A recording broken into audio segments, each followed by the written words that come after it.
ನಾನು ಗೋಪಾಲಪುರದಲ್ಲಿ ಇರುವ ಮಹಾಬಲಕೃಷ್ಣ ಭಟ್, ವಿಷ್ಣು ಭಟ್ರ ಮಗ ಮಹಾಬಲಕೃಷ್ಣ ಭಟ್ ಈಗ ಒಂದೆರಡು ಚೇರು ಶಾಲೆಯ ಬಗ್ಗೆ ಮತ್ತು ಬಿಳಿನೆಲೆ ನಮ್ಮ ಗ್ರಾಮದಲ್ಲಿ ಇರುವ ದೇವಸ್ಥಾನಗಳು ಮತ್ತು ಒಂದು ಸಾರ್ವಜನಿಕವಾದ ಒಂದು ಕ್ಷೇತ್ರಗಳ ಬಗ್ಗೆ ಒಂದೆರಡು ಮಾತುಗಳನ್ನು ಹೇಳಲಿಕ್ಕೆ ಇಷ್ಟಪಡುತ್ತೇನೆ.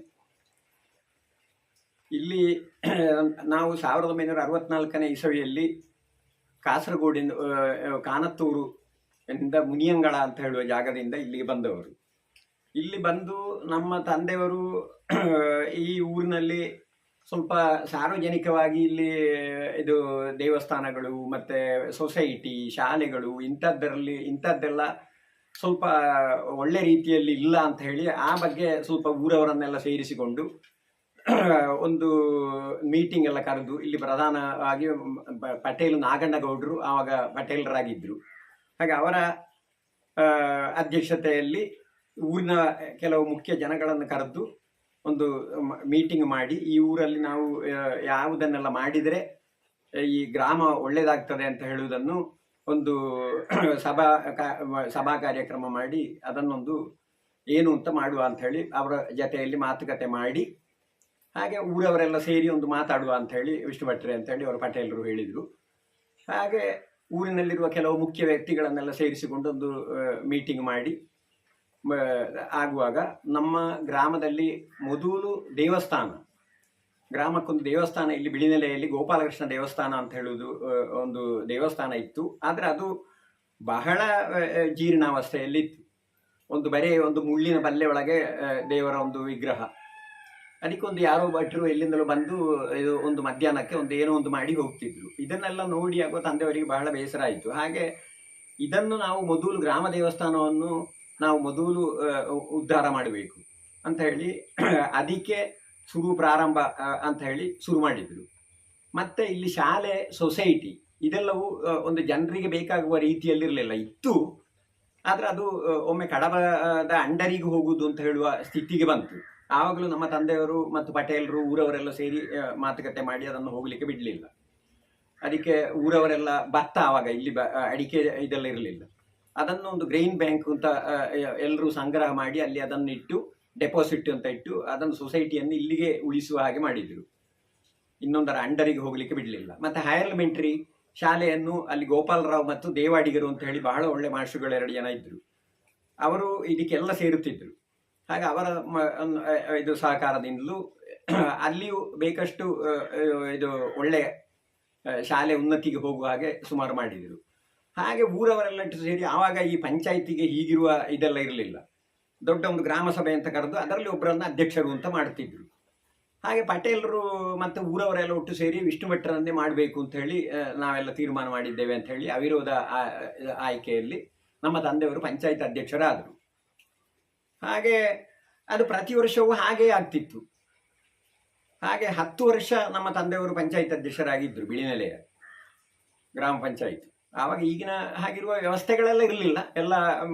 ಎಲ್ಲರೂ ಸೇರಿಕೊಂಡು ಅವರವರ ಕೈಯಿಂದ ಖರ್ಚು ಆಗ್ತಿತ್ತು. ಆದರೆ ಒಂದು ಗ್ರಾಮ ಒಳ್ಳೆಯದಾಗಬೇಕು ಅಂತ ಹೇಳೋ ಉದ್ದೇಶದಲ್ಲಿ ಹಾಗೆ ಅದನ್ನು ಎಲ್ಲ ಮಾಡಿದರು. ಮತ್ತು ಇದು ಇಲ್ಲಿ ನಮ್ಮ ಮನೆ ಹತ್ತಿರ ಒಂದು ಚೇರು ಶಾಲೆ ಅಂತ ಹೇಳಿ ಒಂದು ಇತ್ತು. ನಾವು ಬರುವಾಗ ಅದೊಂದು ಗುಡ್ಡದ ಮೇಲೆ ಒಂದು ಮುಳಿಯ ಶೆಡ್ಡು ಏನೋ ಹಾಗೆ ಮಾಡಿ ಅದರಲ್ಲಿ ನಾವುಡ್ರು ಕುಂದಾಪುರದಿಂದ ಆಚೆ, ಅವರ ಹೆಸರು ನನಗೆ ಸರಿಗೆ ಬಾಯಿಗೆ ಬರುವುದಿಲ್ಲ, ನಾವುಡ್ರು ನಮ್ಮ ಬ್ರಾಹ್ಮಣ್ಸೆ, ಅವರು ಒಂದು ಬಿಡಾರ ಅದರಲ್ಲೇ ಶಾಲೆಯಲ್ಲಿ ಏನೋ ಒಂದು ಬೇಯಿಸಿಕೊಂಡು ಅಲ್ಲಿ ಒಂದು ಶಾಲೆ ಅಂತ ಒಂದು ಇತ್ತು. ಹಾಗೆ ಅದನ್ನು ನೋಡಿ ಆಗುವಾಗಲೂ ತಂದೆಯವರಿಗೆ ಬಹಳ ಬೇಸರ ಆಯಿತು.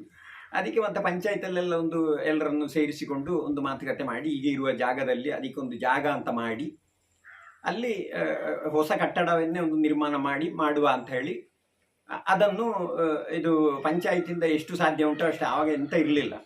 ಬಾಕಿ ಉಳಿದದ್ದನ್ನೆಲ್ಲ ನಾವೇ ಊರವರು, ಇಲ್ಲಿನ ಇರು ಭಾಗ್ಯ, ಚೇರು, ಗೋಪಾಳಿ ಇಷ್ಟು ಭಾಗದವರು ಎಲ್ಲ ಇದು ಸೇರಿಕೊಂಡು ಆವಾಗ ಬಹಳ ಒಳ್ಳೆಯ ಹುಮ್ಮನಸ್ಸಿಂದ ಎಲ್ಲ ಬಂದು ಅದಕ್ಕೆಲ್ಲ ಇದು ಮಾಡಿ ಇದನ್ನು ನಮ್ಮ ಸುಬ್ರಹ್ಮಣ್ಯದಲ್ಲಿ ಕಾಂಟ್ರಾಕ್ಟರ್ ರಾಮಸ್ವಾಮಿ ಅಂತ ಇದ್ರು. ಅವರನ್ನು ಎಲ್ಲರಿಗೂ ಗೊತ್ತುಂಟು, ಈಗ ಅವರ ಮಕ್ಕಳಿರೋದು. ಹಾಗೆ ಅವರಿಗೆ ಅದನ್ನೊಂದು ಕಾಂಟ್ರಾಕ್ಟು ತಂದೆಯವರು ಮಾತನಾಡಿ ಮಾಡಿ ಅವರು ಕೂಡ ಅದರಲ್ಲಿ ಡೆಪಾಸಿಟ್ ಹಾಕಿದ್ರು. ಒಂದು 10 ಚೀಲ ಸಿಮೆಂಟ್ ಆ ಕಾಲದಲ್ಲಿ ಅವರ ಲೆಕ್ಕದಲ್ಲಿ ಅವರು ಕೊಟ್ಟಿದ್ದಾರೆ.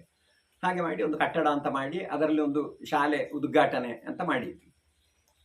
ಹಾಗೆ ನಾವುಡ್ರು ಅವರ ಇದಿರುವಷ್ಟು ಟೈಮ್ ಅವರೇ ಇದ್ದರು. ಆ ನಂತರ ಮತ್ತೆ ಇದು ಚಂದ್ರಶೆಟ್ಟರ್ ಹೆಚ್ಚಿನ ಅಂಶ ನನ್ನ ಲೆಕ್ಕದಲ್ಲಿ, ಕುಂದಾಪುರದವರು, ಅವರು ಹೊಸ ಅಪಾಯಿಂಟ್ಮೆಂಟ್ ಇಲ್ಲಿಗೆ.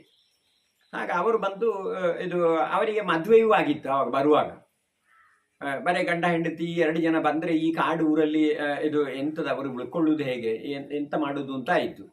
ಅದಕ್ಕೆ ಇನ್ನೆಂತ ಮಾಡೋದು ಅಂತ ಹೇಳಿ ನಮ್ಮ ತಂದೆಯವರು ಇಲ್ಲಿ ನಮ್ಮ ಆಚಾರಿಗಳು ಎಲ್ಲ ಇಲ್ಲೇ ಇದ್ದರು. ಏನೋ ಒಂದು ನಮ್ಮ ಈ ನಾವು ಒಂದು ಮುಳಿ ಶೆಡ್ಡಲ್ಲಿದ್ದದ್ದು, ಒಂದು ಮನೆ ಮಾಡುವ ಇದಕ್ಕೆ ಬಂದಿದ್ದವರ ಹತ್ರ ಇದು ಎಲ್ಲರ ಹತ್ರ ಹೇಳಿದ್ರು ಅದನ್ನು ಸಜ್ಜಿಗೆ ಕೋಣೆ ಅಂತ ಅದಕ್ಕೆ ಒಂದು ಇಳಿಸುವ, ಅದರಲ್ಲಿ ಅವರ ಫ್ಯಾಮಿಲಿ ಇರುವ ಹಾಗೆ ಮಾಡುವ ಅಂತ ಹೇಳಿ. ಹಾಗೆ ಅದಕ್ಕೂ ಎಲ್ಲರ ಒಪ್ಪಂದ ಆಯಿತು. ಹಾಗೆ ಅದಕ್ಕೆ ಒಂದು ಹಿಂಬದಿಯಿಂದ ಒಂದು ಇದು ಇಳಿಸಿ ಅದರಲ್ಲಿ ಬಂದೋಬಸ್ತು ಮಾಡಿ ಅದರಲ್ಲಿ ಒಂದು ಸಜ್ಜಿಗೆಯನ್ನೆಲ್ಲ ಸ್ಟಾಕ್ ಮಾಡಲಿಕ್ಕೆ ಒಂದು ಮಂಚ ಮಾಡಿದ್ರು ಪೆಟ್ಟಿಗೆ. ಆ ಪೆಟ್ಟಿಗೆ ಮೇಲೆ ಅದಕ್ಕೆ ಮುಚ್ಚಳ ಹಲಿಗೆಯದ್ದು ಫುಲ್ಲು ಮಂಚದ ಹಾಗೆ, ಅದನ್ನು ಓಪನ್ ಮಾಡಿ ಅದರೊಳಗೆ ಇಲ್ಲದ್ರೆ ಇಲ್ಲಿ ಹೆಗ್ಗಣಗಳೆಲ್ಲ ತಿಂದು ಹೋಗ್ತಾವಲ್ಲ, ಅದಕ್ಕೆ ಅದರೊಳಗೆ ಇದನ್ನೆಲ್ಲ ಇಟ್ಟು ಈ ಮುಚ್ಚಳ ಮಾಡಿ ಹಾಗೂ ಅದರ ಮೇಲೆ ಮಲಗಲಿಕ್ಕೆ ಆಗ್ತದೆ ಮಂಚ. ಹಾಗೆ ಮಾಡಿಕೊಟ್ಟು ಅವರನ್ನು ಅದರಲ್ಲಿ ಇದು ಅಂತ ಹೇಳಿ ಇದು ಮಾಡಿದರು. ಹಾಗೆ ಅವರು ಚಂದ್ರಶೆಟ್ಟರು ಮತ್ತು ಅವರ ಹೆಂಡತಿ, ಅದು ಅವರು ಮಾಡಿದ ಕೆಲಸ ಅಂತ ಹೇಳಿದರೆ ಅದು ನಾವು ಬರ್ದಿಡ್ಬೇಕೆಲ್ಲಿ ಆದರು ಅಷ್ಟು ಅವರು ನಮ್ಮದೇ ಅಂತ ಹೇಳಿಯೇ. ಇವರು ಶಾಲೆಗೆ ಕೆಲಸಕ್ಕೆ ಎಲ್ಲರೂ ಬೇರೆ ಹೋಗುವಾಗ ಅವರ ಹೆಂಡತಿ ಮಕ್ಕಳನ್ನೆಲ್ಲ ಕರೆದು ಕೂರಿಸಿ ಪಾಠ ಮಾಡುತ್ತಿದ್ದರು. ಅಷ್ಟೆಲ್ಲ ಮಾಡಿ ಅವರು ಈ ಶಾಲೆಯನ್ನು ಬಹಳ ಒಂದು ಒಳ್ಳೆಯ ರೀತಿಯಲ್ಲಿ ನೋಡಿದರು. ಆ ಕಾಲದಲ್ಲಿ ಪುತ್ತೂರು ತಾಲೂಕಲ್ಲಿ ಇದು ಮಾದರಿ ಶಾಲೆ ಅಂತೇಳಿ ಅದಕ್ಕೆ ಬಂದ, ಇದು ಈಗಲೂ ಶಾಲೆಯಲ್ಲಿ ಇರ್ಬೋದು. ಹಾಗೆ ಮಾದರಿ ಶಾಲೆ ಅಂತ ಬಂದಿದೆ, ಸೆಗಣಿಯೆಲ್ಲ ಸಾಯಿಸುವುದು ಶಾಲೆಗೆ ಮಕ್ಕಳು, ಅದಕ್ಕೆ ಬಂದ, ಇದು ಈಗಲೂ ಶಾಲೆಯಲ್ಲಿ ಇರ್ಬೋದು. ಹಾಗೆ ಮಾದರಿ ಶಾಲೆ ಅಂತ ಬಂದಿದೆ, ಸೆಗಣಿಯೆಲ್ಲ ಸಾಯಿಸುವುದು ಶಾಲೆಗೆ ಮಕ್ಕಳು. ಮತ್ತು ಅಲ್ಲಿ ಬಂದಾಗ ಈ ಇನ್ಸ್ಪೆಕ್ಟರ್ಗಳಿಗೆಲ್ಲ ವಿಚಿತ್ರ, ಹೀಗಿರುವ ಒಂದು ಜಾಗವನ್ನೇ ನಾವು ನೋಡಲಿಲ್ಲ ಅಂತ ಅವರು ಹೇಳ್ತಿದ್ರು. ಹಾಗೆ ಅದರಲ್ಲಿ ಊರವರೆಲ್ಲ ಒಟ್ಟು ಸೇರಿ ತೆಂಗಿನ ಗಿಡ ಎಲ್ಲ ಒಬ್ಬೊಬ್ಬರ ಹೆಸರಲ್ಲಿ ಅವರವರೇ ನಡುವುದು, ಅದಕ್ಕೆ ಈಟ ಹಾಕುವುದೆಲ್ಲ ಅವರೇ. ಹಾಗೆ ಮಾಡಿ ತೆಂಗಿನ ಹಿತ್ತಿಲು ಅಂತೇಳಿ ಒಂದು 10-15 ತೆಂಗಿನ ಮರಗಳು, ಮತ್ತು ಅಲ್ಲಿಗೆ ಬೇಕಾದ್ದೆಲ್ಲ ಇದು ಆವಾಗೆಲ್ಲ JCB ಟಚಿ ಎಲ್ಲ ಇಲ್ಲ, ಶ್ರಮದಾನದಲ್ಲೇ ಎಲ್ಲ ಮಾಡುತ್ತಿದ್ದದ್ದು. ಅಷ್ಟು ದೊಡ್ಡ ಗ್ರೌಂಡು ಎಲ್ಲವನ್ನು ಮಾಡಿದ್ದೇವೆ ನಾವಲ್ಲಿ. ಅದಲ್ಲದೆ 25 ವರ್ಷ ಆಗುವಾಗ ಬೆಳ್ಳಿ ಹಬ್ಬ, ಮತ್ತು 50ನೇ ವರ್ಷದಲ್ಲಿ ಸುವರ್ಣ ಮಹೋತ್ಸವ ಬಹಳ ವಿಜೃಂಭಣೆಯಿಂದ ಅಲ್ಲಿ ನಾವು ಎಲ್ಲ ಮಾಡಿಕೊಂಡು ಬಂದಿದ್ದೇವೆ. ಮತ್ತು ಚೇರು ಎರ್ಮಾಯಿಲು ಭಾಗ್ಯದ ಎಲ್ಲ ಮಕ್ಕಳು ಈಗ ಯಾವ ಉದ್ಯೋಗದಲ್ಲಿ ಇರಲಿ, ಯಾವುದೇ ರಾಜಕೀಯದಲ್ಲಿ ಇರಲಿ, ಎಲ್ಲ ಇದೇ ಶಾಲೆಯಲ್ಲಿ ಕಲ್ತವರು.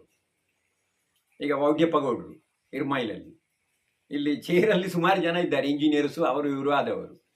ಅದಲ್ಲದೆ ನನ್ನ 2 ಜನ ಮಕ್ಕಳು ಇಲ್ಲೇ ಕಲ್ತವರು, ಇಂಜಿನಿಯರ್ ಆಗಿ ಫಾರಿನ್ನು ಎಲ್ಲ ಕಡೆ ಹೋಗಿ ಬಂದಿದ್ದಾರೆ, ಬೆಂಗಳೂರಲ್ಲಿ ಇದ್ದಾರೆ ಈಗ ಕೆಲಸದಲ್ಲಿ. ಹಾಗೆ ಈ ಶಾಲೆಯಲ್ಲಿ ಕಲಿತ ಎಲ್ಲ ಮಕ್ಕಳು ಬಹಳ ಉನ್ನತಿಗೆ ಹೋಗಿದ್ದಾರೆ. ಯಾಕೆಂತ ಹೇಳಿದ್ರೆ ಆ ಶಾಲೆ ಒಂದು ಮಾದರಿ ಶಾಲೆ. ಮತ್ತು ಅಲ್ಲಿ ಎಲ್ಲ ಕಾರ್ಯಕ್ರಮಗಳನ್ನು ನಾವು ಮಾಡ್ತೇವೆ. ವರ್ಷಕ್ಕೊಮ್ಮೆ ಶಾರದಾ ಪೂಜೆ, ಗಣಪತಿ ಹೋಮ ಶಾಲೆಯಲ್ಲಿ ಪುರೋಹಿತರನ್ನೇ ಬರಿಸಿ ಅದನ್ನು ಆ ಕಾಲದಿಂದ ಇಷ್ಟರ ತನಕವೂ ಅದನ್ನು ಇಲ್ಲ ಅಂತ ಮಾಡಲಿಲ್ಲ, ಅದನ್ನು ಮಾಡಿದ್ದೆವು. ಹಾಗಾಗಿ ಅಲ್ಲಿ ಕಲಿತಂಥ ಮಕ್ಕಳು ಒಂದು ಒಳ್ಳೆಯ ಇದು ಸ್ಥಾನಮಾನಗಳಲ್ಲಿ ಎಲ್ಲರೂ ಇದ್ದಾರೆ. ಹಾಗಿರುವ ಈ ಶಾಲೆ ಈಗ ಮುಚ್ಚಿ ಹೋಗ್ತದೆ ಅಂತ ಹೇಳುವಾಗ ಅದಕ್ಕಾಗಿ ದುಡ್ದವರ ಮನ ಹೇಗಾದೀತು ಅಂತ ಗೊತ್ತಾಗ್ಲಿಕ್ಕಿಲ್ಲ. ಒಮ್ಮೆ ಅದು ಈ ಮಾಷಿಗಳಾದ ನಂತರ, ಚಂದ್ರಶೆಟ್ಟರ ನಂತರ ಬೇರೆ ಬಂದವರು ಎಲ್ಲ ಬಹಳ ಒಳ್ಳೆ ಮಾಷಿಗಳೇ ಅಲ್ಲಿ ಬಂದಿದ್ದಾರೆ ಇಷ್ಟರವರೆಗೆ. ಈಗ ಬಂದವರದ್ದು ನನಗೆ ಹೆಚ್ಚಿನ ಮಾಹಿತಿ ಇಲ್ಲ, ಈಗ ಲಾಸ್ಟಿಗೆ ಇದ್ದವರದ್ದು. ಹಾಗೆ ಇಲ್ಲದಿದ್ರೆ ಮೊದಲೆಲ್ಲ ನಮಗೆ ಯಾವ ಮಾಷು ಬಂದರೂ ಅಲ್ಲಿ ಏನು ತೊಂದರೆ ಆಗಲಿ ಅಥವಾ ಏನಾದರೂ ನಮಗೊಂದು ತಿಳಿಸದೇ ಇರುತ್ತೇ ಇರಲಿಲ್ಲ. ಹಾಗಾಗಿ ಇದು ನಾವು ಕೂಡಲೇ ಸ್ಪಂದಿಸಿ ಅದಕ್ಕೆ ಬೇಕಾದ ವ್ಯವಸ್ಥೆ ಊರವರನ್ನೆಲ್ಲ ಕರೆದು, ಊರವರು ಇಂಟ್ರೆಸ್ಟಲ್ಲಿದ್ದರು, ಎಲ್ಲ ಇದು ಮಾಡಿಕೊಂಡು ಹೋಗಿದ್ದೇವೆ. ಹಾಗೆ ಈಗ ಅದು ಈ ವರ್ಷ ಈಗ ಇದರ ಮೊದಲು ಇದು ಇವರಿರುವಾಗ ಯಾರು ಅಂತ ಹೇಳಿದರೆ ಅವ್ರ ಹೆಸರು ಸೋಮಶೇಖರ್ ಅವರಿರುವಷ್ಟು ಕಾಲ ಅದು ಬಹಳ ಒಳ್ಳೆ ರೀತಿಯಲ್ಲಿ ನಡೆದಿದೆ. ಅವರಿರುವಾಗಲೂ ಒಮ್ಮೆ ಮುಚ್ಚುತ್ತದೆ ಅಂತ ಆಗಿರುವಾಗ ನಮಗೆಲ್ಲ ಮೀಟಿಂಗ್ ಅವರು ಹೇಳಿದರು, ನಾವೊಂದು ಮೀಟಿಂಗ್ ಕರೆದು ಜೀಪು ಮಾಡಿ ಮಕ್ಕಳನ್ನೆಲ್ಲ ಅದಕ್ಕೆ ಬಾಕಿ ಹೆತ್ತವರು ಮನೆಯಿಂದ ಕೊಡುವುದು ಅಂತ ಹೇಳಿ ಎಲ್ಲ ಮಾಡಿ ಯಾವ ಮಕ್ಕಳನ್ನು ಎಲ್ಲಿ ಹೋಗ್ಲಿಕ್ಕೂ ಬಿಡಲಿಲ್ಲ. ಇಂಗ್ಲೀಷ್ ಮೀಡಿಯಮಿಗಾಗಲಿ ಬೇರೊಂದಕ್ಕೆ ಹೋಗ್ಲಿಕ್ಕೆ ಬಿಡಲಿಲ್ಲ. ಇದಕ್ಕೆ ಈ ಜೀಪಿನ ಬಾಡಿಗೆಯನ್ನು ನಮ್ಮ ಇದರಿಂದ ಫಂಡಿಂದ ಕೊಟ್ಟು ಮತ್ತು ಮನೆಯವ್ರಿಗೂ ಸ್ವಲ್ಪ ಸ್ವಲ್ಪ ಕೊಟ್ಟು ಮಕ್ಕಳನ್ನು ಇಲ್ಲಿ ನಾವು ಮಾಡಿ ಶಾಲೆಯನ್ನು ಏನಾದರೂ ಮುಚ್ಚಲಿಕ್ಕೆ ಮಾಷಿಗಳು ಬಿಡಲಿಲ್ಲ, ಊರವರು ಬಿಡಲಿಲ್ಲ. ಆದರೆ ಈಗ ಏನು ಆಯಿತು ಅಂತ ಹೇಳಿ ನಮಗೆ ವಿಚಿತ್ರ ಆಗ್ತದೆ. ಈ ವರ್ಷ ಅಂತೂ ಮಕ್ಕಳು ಫಸ್ಟಿಗೆ ಇದು ಮುಚ್ಚುತ್ತದೆ ಅಂತಲೂ ಗೊತ್ತಾಗಲಿಲ್ಲ. ಫಸ್ಟಿಗೆ ಎಲ್ಲ ಮಕ್ಕಳು ಇದ್ದರು.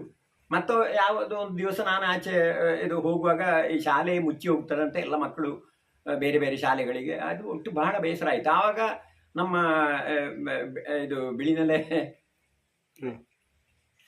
ಅದೇ ನಿಮ್ಮ ಒಂದು ಅದೇ STMC STMCಯ ಹಿತೆ ಇವರ ತಂಡದವರು ಅವರಿಗೆ ಗೊತ್ತಾಗಿ ಅವರು ಬಂದು ಸ್ವಲ್ಪ ಯಾವುದಕ್ಕೆ ಆದರೂ ಒಬ್ಬರು ಅದಕ್ಕೆ ಮುನ್ನುಗ್ಲಿಕ್ಕೆ ಒಂದು ತಂಡ ಇಲ್ಲದೆ ಏನು ಮಾಡಲಿಕ್ಕೆ ಈಗಿನ ಕಾಲದಲ್ಲಿ ಆಗುವುದಿಲ್ಲ.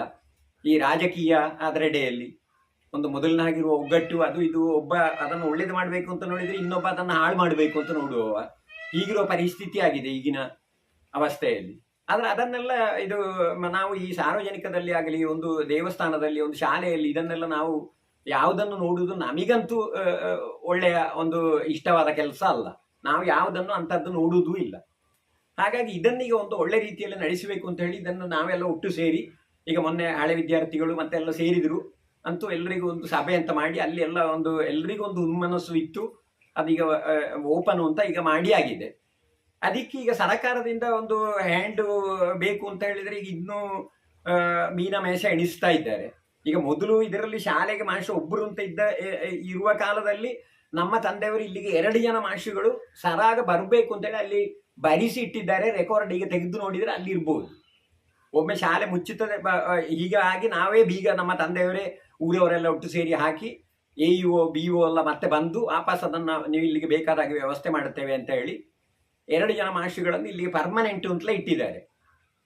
ಈ ಮೇಯ್ನ್ ಈಗ ಮಕ್ಕಳು ಇಲ್ಲಿಂದ ಹೋಗಲಿಕ್ಕೆ ಕಾರಣವೇ ನಾನು ಹೇಳುವ ಲೆಕ್ಕದಲ್ಲಿ ಗವರ್ಮೆಂಟ್ ಅಂತಲೇ ಹೇಳ್ತೇನೆ. ಯಾಕೆ ಇಲ್ಲಿಗೆ ಮಾಸ್ಟರ್ಗಳನ್ನು ಇವರು ಸರಿಯಾಗಿ ಕೊಡುವುದಿಲ್ಲ. 2 ಜನ ಮಾಸ್ಟರ್ಗಳಿಲ್ಲದೆ ಈಗಿನ ಇವರ ವ್ಯವಹಾರಕ್ಕೆ ಏನು ಮಾಡಲಿಕ್ಕೂ ಆಗುವುದಿಲ್ಲ. ಹಲವು ನಮನೆಯ ಕೆಲಸಗಳನ್ನು ಮಾಸ್ಟರ್ಗಳಿಗೆ ಕೊಡ್ತಾರೆ. ಅಲ್ಲಿ ಹೋಗಿ ಅದು ಮಾಡಿ ಇದು ಮಾಡಿ ಅಷ್ಟವ ಇಲ್ಲಿರುವ ಈ ಸಣ್ಣ ಪುಟ್ಟ ಮಕ್ಕಳು ರೋಡ್ ಸೈಡಲ್ಲಿ ಇರುವ ಶಾಲೆ ಇವರನ್ನು ನೋಡಿಕೊಳ್ಳುವುದು ಯಾರು? ಅಷ್ಟವ 2 ಜನ ಇಲ್ಲಿಗೆ ಅಗತ್ಯವೇ ಬೇಕಾಗ್ತದೆ. ಮಕ್ಕಳು 3-4 ಆಗಲಿಕ್ಕೆ ಕಾರಣ ಇದು ಸರಕಾರವೇ. ಇದನ್ನು ಸರಿಯಾಗಿ ಇವರು ನಡೆಸಿಕೊಂಡು ಹೋಗಬೇಕಿತ್ತು ನೋಡಿ. ಅದನ್ನು ಇಲ್ಲದ ಕಾರಣ ಮಕ್ಕಳನ್ನು ಅವರವರ ಮಕ್ಕಳನ್ನು ಅವರವರು ಈಗಿನ ಕಾಲದಲ್ಲಿ ಅವರ ಜವಾಬ್ದಾರಿ ಅವರು ನೋಡಿಕೊಳ್ಬೇಕಲ್ಲ. ಅಷ್ಟಕ್ಕೋಗ ಹತ್ತಿರದ ಶಾಲೆಗಳಿಗೆ ಕಳಿಸಲಿಕ್ಕೆ ವ್ಯವಸ್ಥೆ ಮಾಡ್ತಾರೆ. ಇಲ್ಲಿ ಸರಿ ಇದ್ದರೆ ಯಾರೂ ಹೋಗುವುದಿಲ್ಲ. ಈಗ ಮೊದಲು ಯಾಕೆ ಹೋಗ್ತಿರ್ಲಿಲ್ಲ? ಇಷ್ಟು ದೊಡ್ಡ ಹುದ್ದೆಗಳಲ್ಲಿ ಇರುವವರೆಲ್ಲ ಇದೇ ಶಾಲೆಯಲ್ಲಿ ಕಲ್ತವರು. ಅಷ್ಟು ಕರೆಕ್ಟ್ ಇಲ್ಲಿ ಇತ್ತು. ಹಾಗೆ ಅದನ್ನು ಹಾಗೆ ಮಾಡಬೇಕು ಅಂತೇಳಿ ಈಗ ನಮ್ಮ ಎಲ್ಲ ಒಂದು ಸರಕಾರದ ಕೈಯಲ್ಲಿಯೂ ಮತ್ತು ವಿದ್ಯಾ ಇಲಾಖೆಯವರಲ್ಲಿಯೂ ನಾವು ವಿನಮ್ರವಾಗಿ ಬೇಡಿಕೊಳ್ಳುವುದು ಏನು ಅಂತ ಹೇಳಿದರೆ, ಇದನ್ನು ನೀವು ಇಲ್ಲಿಗೆ ಸರಿಯಾದ ಮನಸ್ಸು ಕೊಟ್ಟು ಇಲ್ಲಿಗೆ ಸರಿಯಾಗಿ ಇನ್ನು ಮುಂದೆ ಇದು ಮೊದಲಿನಿಂದಲೂ ಉನ್ನತಿಗೆ ಹೋಗುವ ಹಾಗೆ ಮತ್ತು ಇಂಗ್ಲಿಷ್ ಮೀಡಿಯಮ್ಮು ಇಲ್ಲಿ ಏನು ಆಗಿ ಇದು ಮುಂದೆ ಒಳ್ಳೆ ಒಂದು ವಿದ್ಯಾಲಯ ಆಗಲಿಕ್ಕೆ ನೀವು ಸಹಕಾರ ಮಾಡಬೇಕು ಅಂತ ಹೇಳಿ ನಾನು ನಿಮ್ಮ ಹತ್ರವೂ ಮತ್ತು ನಾವು ನಂಬಿಕೊಂಡು ಬರುವ ಎಲ್ಲ ದೇವರುಗಳ ಹತ್ರವೂ ನಾನು ಕೇಳಿಕೊಳ್ಳುವುದು.